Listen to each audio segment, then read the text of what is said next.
சேலம் மாவட்டம் அழகாபுரம் பகுதியில் உள்ள கார் ஷெட்டில் பயங்கர தீ விபத்து ஏற்பட்டுள்ளது. தொடர்பான காட்சிகளை பார்க்கலாம். கூடுதல் விவரங்களோடு இணைகிறார் செய்தியாளர் திருமலை. விவரங்களை பதிவு செய்யலாம். எப்படி ஏற்பட்டது இந்த தீ விபத்து?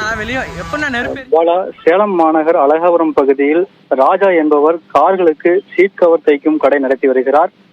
இவரது பட்டறையில் இன்று 4 கார்கள் நிறுத்தி வைக்கப்பட்டிருந்த நிலையில் திடீரென எதிர்பாராத விதமாக தீ விபத்து ஏற்பட்டிருக்கிறது.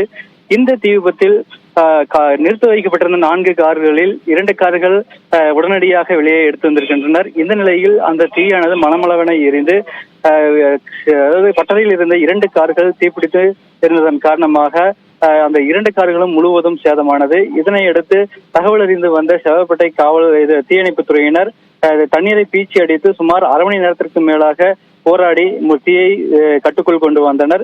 இந்த தீ விபத்தில் பட்டறையில் இருப்பு இருந்த சீட்டு கவர்கள், தயாரிக்க தேவையான மூலப்பொருட்களும் தீயில் கருகியது.